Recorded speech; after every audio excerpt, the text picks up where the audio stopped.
सुर में गाना सीखिए पाधानीसा ऐप के साथ। AI powered personal music teacher from Saregama.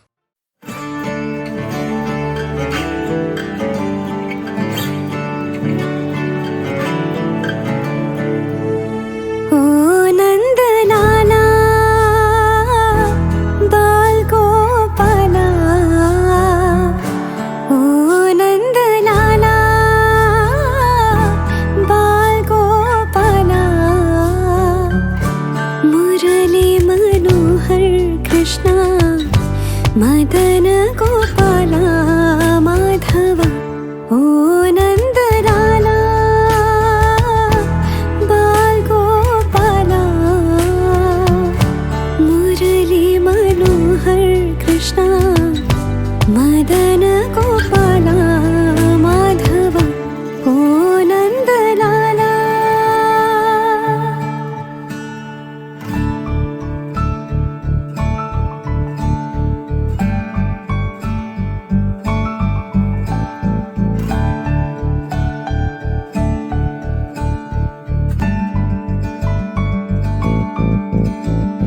मेरे श्याम बिहारी ओ मेरे त्रिपुरारी, मुरली बजाए सबको रिझाए तू है श्याम मुरारी। मेरे श्याम बिहारी ओ मेरे त्रिपुरारी, मुरली बजाए सबको रिझाए तू है श्याम मुरारी। गोपियाँ पुकारे तुझे ढूंढे ब्रज बाला माधवा ओ नंद लाला बाल गोपाला मुरली मनोहर कृष्णा मदन गोपाला माधवा ओ नंद लाला।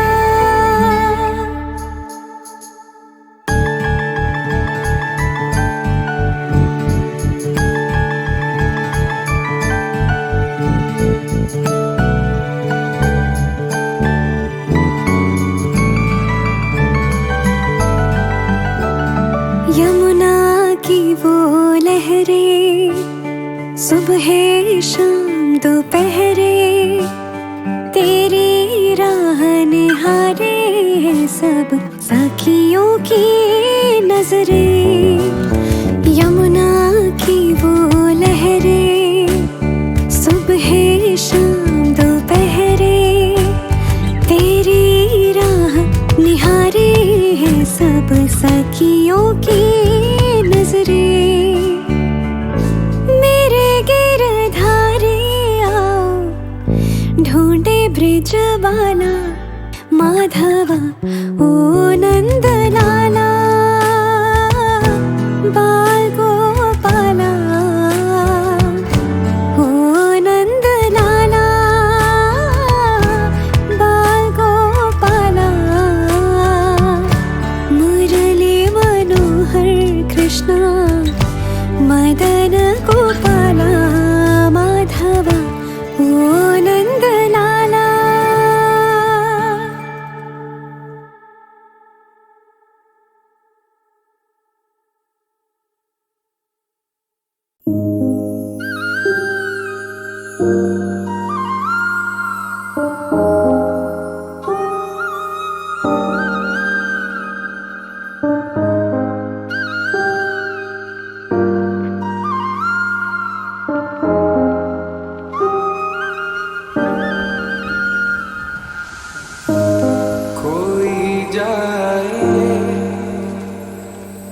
जो वृंदावन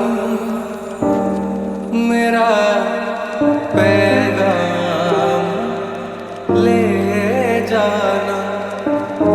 मैं खुद तो आ नहीं सकता, मेरा प्राणा ले जाना। ये कहना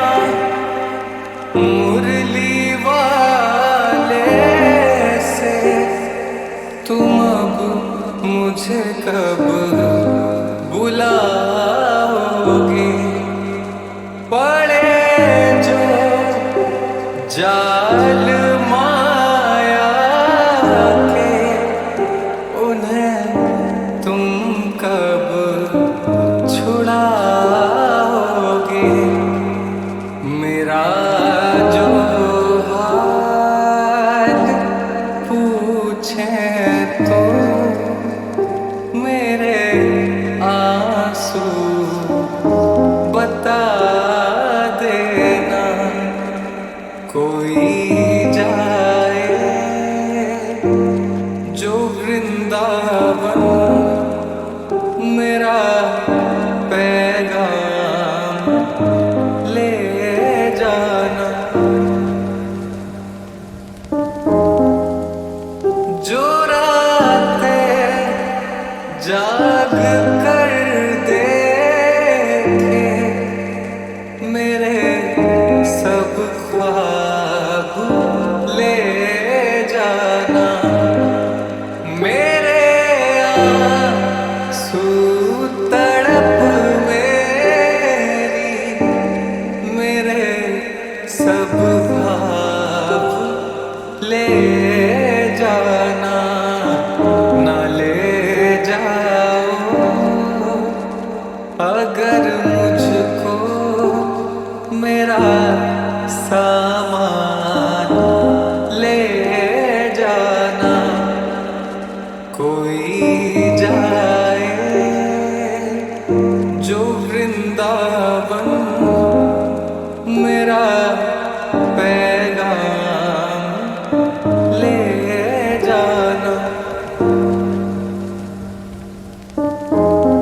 जब उनके सामने जाओ तो उनको देखते रहना। मेरा जो हाल पूछे तो जुबान से कुछ नहीं कहना। बहा देना कुछ एक आंसू, मेरी पहचान ले जाना। कोई जाए जो वृंदावन, मेरा पैगाम ले जाना। मैं खुद तो आ नहीं सकता, मेरा प्राण ले जाना।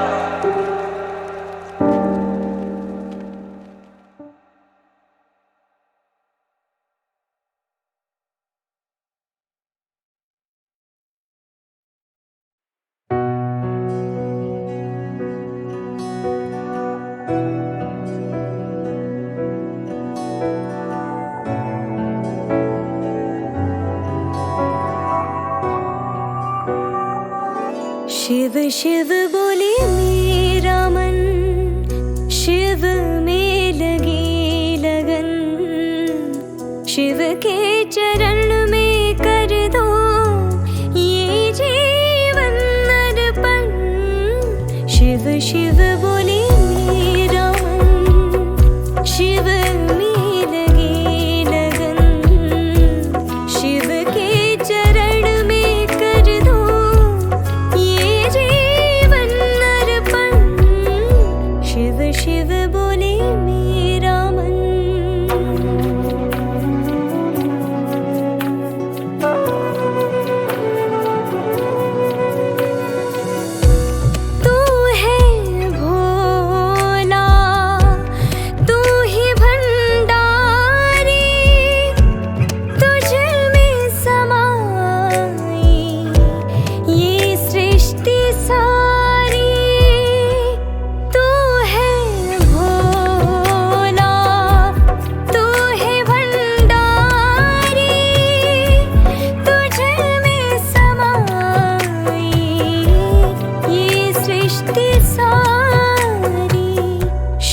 धरती शिव गगन, शिव में लगे लगन, शिव के चरण में कर दो ये जीवन अर्पण।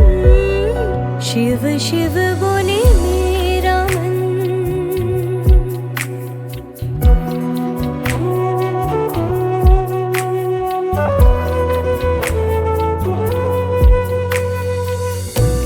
तेरी कृपा से हो मेरे शंभो, बन जाए बिगड़ी मेरी, दया कर दे जब तू।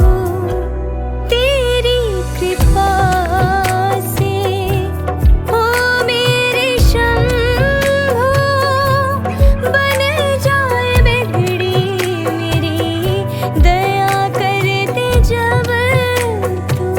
शिव गंगा शिव अगन, शिव में लगी लगन, शिव के चरण में कर दो ये जीवन अर्पण। शिव शिव बोले मेरा मन, शिव में लगे लगन, शिव के चरण में कर दो ये जीवन अर्पण। शिव शिव बोले मेरा मन।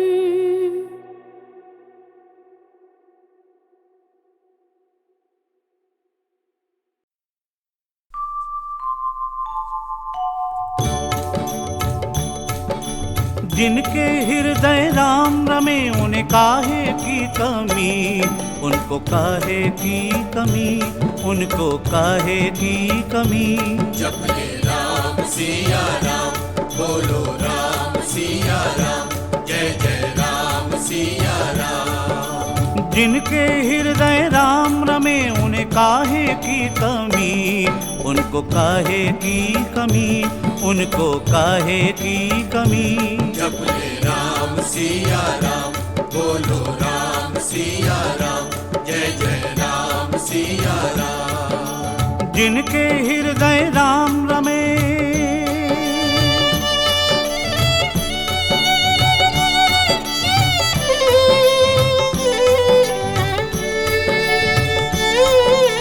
राम की महिमा जो नित गाए, उनके भाग है भारी, अरे उनके भाग है भारी। रामायण का पाठ जो करते उनकी मैं बलिहारी, अरे उनकी मैं बलिहारी। जिनके हृदय राम लगनिया, जिनके हृदय राम लगनिया, आठों याम लगी, उनको काहे की कमी, उनको काहे की कमी। जप ले राम सिया राम, बोलो राम सिया राम, जय जय राम सिया राम। जिनके हृदय राम रमे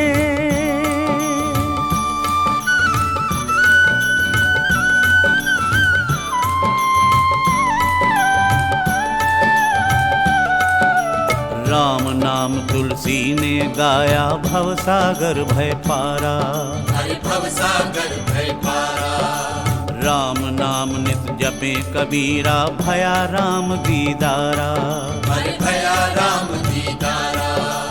राम चुनरिया ओढ़ के मीरा, राम चुनरिया ओढ़ के मीरा, जोगनिया बनी, उसको काहे की कमी, उसको काहे की कमी। जप ले राम सिया राम, बोलो राम सिया राम, जय जय राम सिया राम। जिनके हृदय राम रमे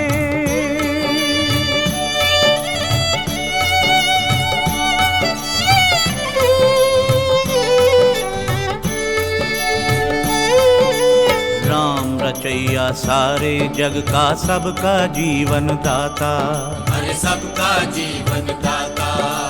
वो ही बंधु प्राण आत्मा, गुरु पिता और माता, अरे गुरु पिता और माता। उनकी शरण में लागो भैया, पुराण में लागो भैया उनसा कोई नहीं, फिर तो काहे की कमी, फिर तो काहे की कमी। जप ले राम सिया राम, बोलो राम सिया राम, जय जय राम सिया राम। जिनके हृदय राम रमे उन्हें काहे की कमी, उनको काहे की कमी, उनको काहे की कमी। जप ले राम सिया राम, बोलो राम सिया राम, जय जय राम सिया राम। जप ले राम सिया राम, बोलो राम सिया राम, जय जय राम सिया राम। जप ले राम सिया राम, बोलो राम सिया राम, जय जय राम।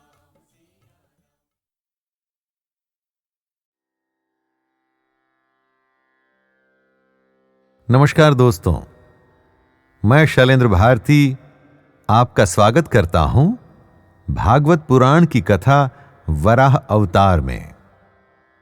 दोस्तों, पौराणिक कहानियां सुनने में मिथक या माइथोलॉजिकल तो लगती हैं, पर अपने समय की अनूठी सच्चाई के लिए भी होती हैं।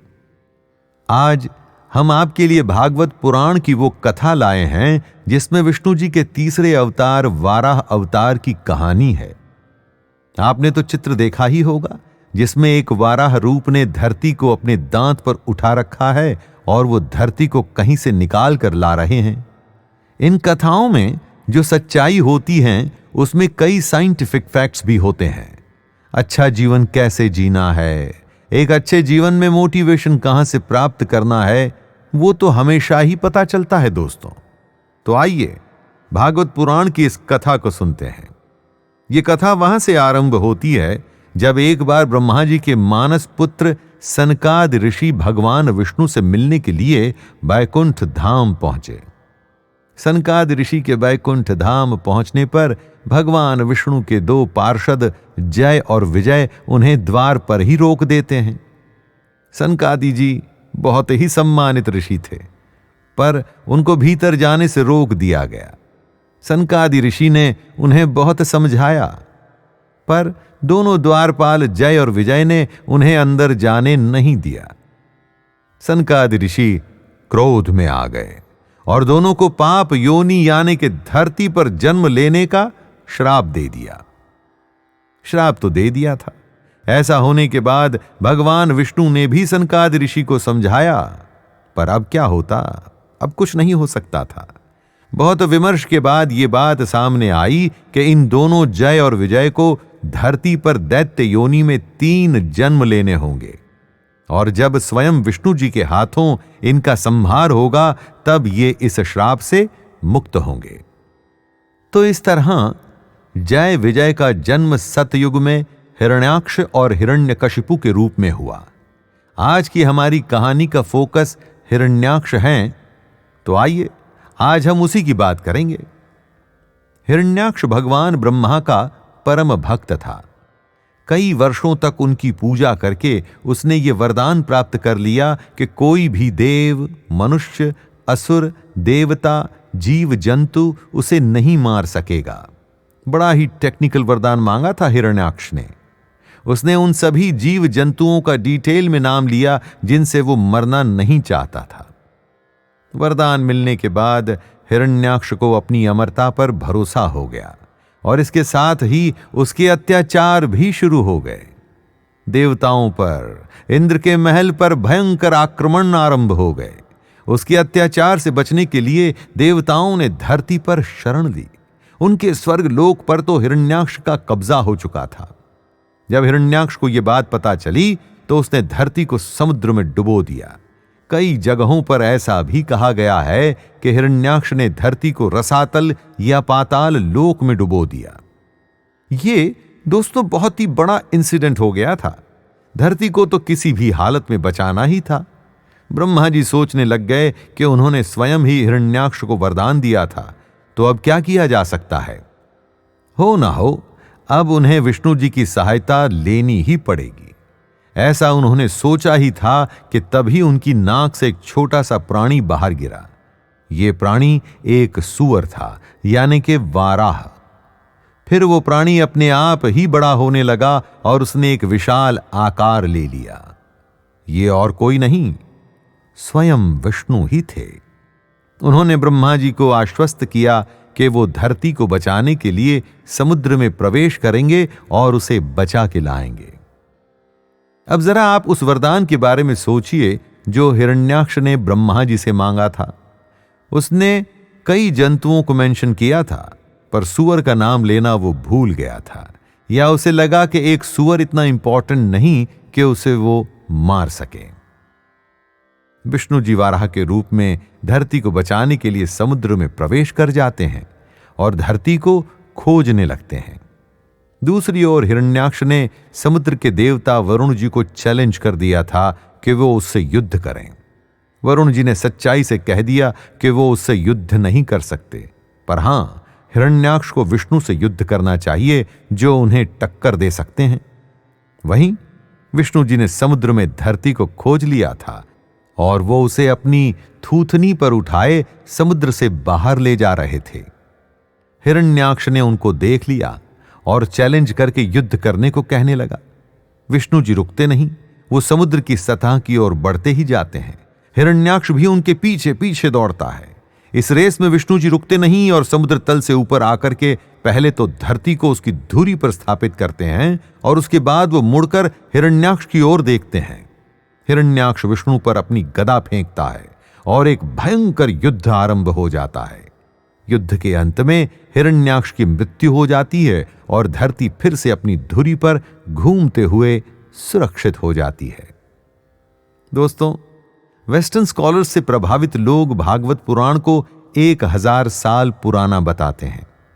हमारे ही कई विद्वान इसे 3000 साल पुराना कहते हैं।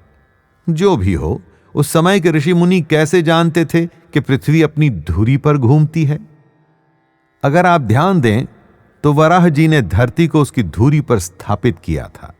इस कथा में कहीं उस समय की बात तो नहीं हो रही जब धरती जलमग्न थी और धरती पर रह रहे मैमल्स और दूसरे प्राणियों के लिए खतरा पैदा हो गया था, या धरती पर कोई ऐसी विपदा आई थी कि सारे जंतुओं के लिए बचना कठिन हो गया था। यह कहना अभी कठिन है। रिसर्च के बाद सब समझ में आ जाएगा कि इस कथा की सच्चाई कितनी साइंटिफिक है। समुद्र से किसी कॉस्मिक ओशन की बात हो रही है या पेरिमोडियल वाटर्स की। पर एक बात है कि जब धरती रसातल या डीप डाउन चली गई थी तब भगवान विष्णु को स्वयं आकर के इसे बचाना पड़ा था। समय समय पर धरती पर भयंकर विपदाएं आती ही रहती हैं और ऐसे समय में हमें अपनी आस्था नहीं खोनी चाहिए। भगवान कुछ न कुछ ऐसा करते ही हैं जिससे पृथ्वी और हम सब की रक्षा और कल्याण होता है। चलिए, इसी बात के साथ मैं शैलेंद्र भारती आपसे आज्ञा लेता हूं और फिर से एक नई कहानी के साथ हाजिर होऊंगा। तब तक के लिए आज्ञा दीजिए। धन्यवाद।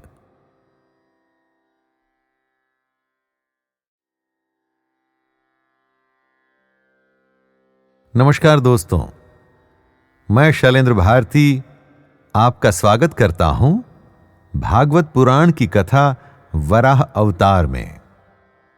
दोस्तों, पौराणिक कहानियां सुनने में मिथक या माइथोलॉजिकल तो लगती हैं, पर अपने समय की अनूठी सच्चाई के लिए भी होती हैं। आज हम आपके लिए भागवत पुराण की वो कथा लाए हैं जिसमें विष्णु जी के तीसरे अवतार वाराह अवतार की कहानी है। आपने तो चित्र देखा ही होगा जिसमें एक वाराह रूप ने धरती को अपने दांत पर उठा रखा है और वो धरती को कहीं से निकाल कर ला रहे हैं। इन कथाओं में जो सच्चाई होती है उसमें कई साइंटिफिक फैक्ट्स भी होते हैं। अच्छा जीवन कैसे जीना है, एक अच्छे जीवन में मोटिवेशन कहां से प्राप्त करना है, वो तो हमेशा ही पता चलता है दोस्तों। तो आइए भागवत पुराण की इस कथा को सुनते हैं। ये कथा वहां से आरंभ होती है जब एक बार ब्रह्मा जी के मानस पुत्र सनकाद ऋषि भगवान विष्णु से मिलने के लिए बैकुंठ धाम पहुंचे।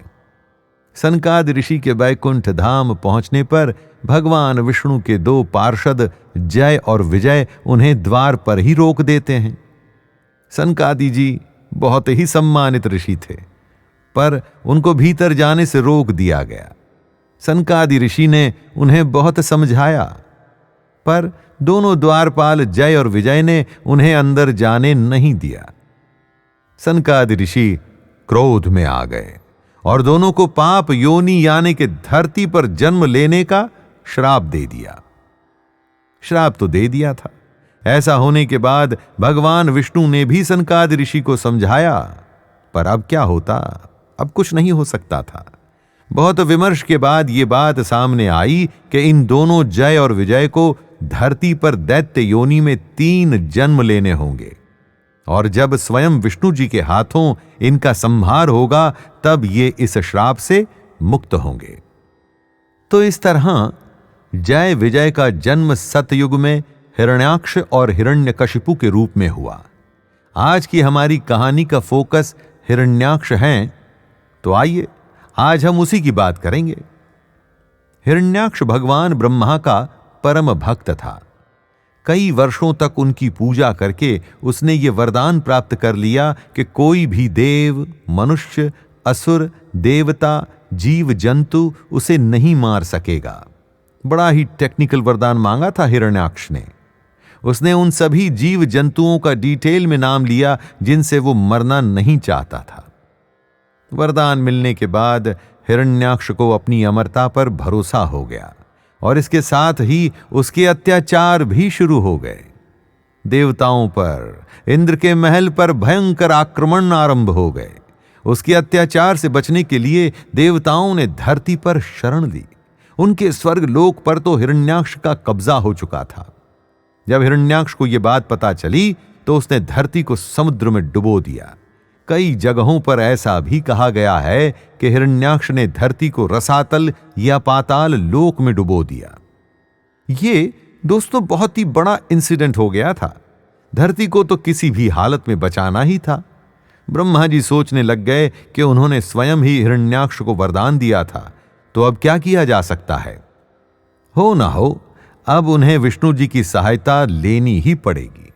ऐसा उन्होंने सोचा ही था कि तभी उनकी नाक से एक छोटा सा प्राणी बाहर गिरा। यह प्राणी एक सूअर था, यानी कि वाराह। फिर वो प्राणी अपने आप ही बड़ा होने लगा और उसने एक विशाल आकार ले लिया। ये और कोई नहीं, स्वयं विष्णु ही थे। उन्होंने ब्रह्मा जी को आश्वस्त किया कि वो धरती को बचाने के लिए समुद्र में प्रवेश करेंगे और उसे बचा के लाएंगे। अब जरा आप उस वरदान के बारे में सोचिए जो हिरण्याक्ष ने ब्रह्मा जी से मांगा था। उसने कई जंतुओं को मेंशन किया था, पर सूअर का नाम लेना वो भूल गया था, या उसे लगा कि एक सूअर इतना इंपॉर्टेंट नहीं कि उसे वो मार सके। विष्णु जी वाराह के रूप में धरती को बचाने के लिए समुद्र में प्रवेश कर जाते हैं और धरती को खोजने लगते हैं।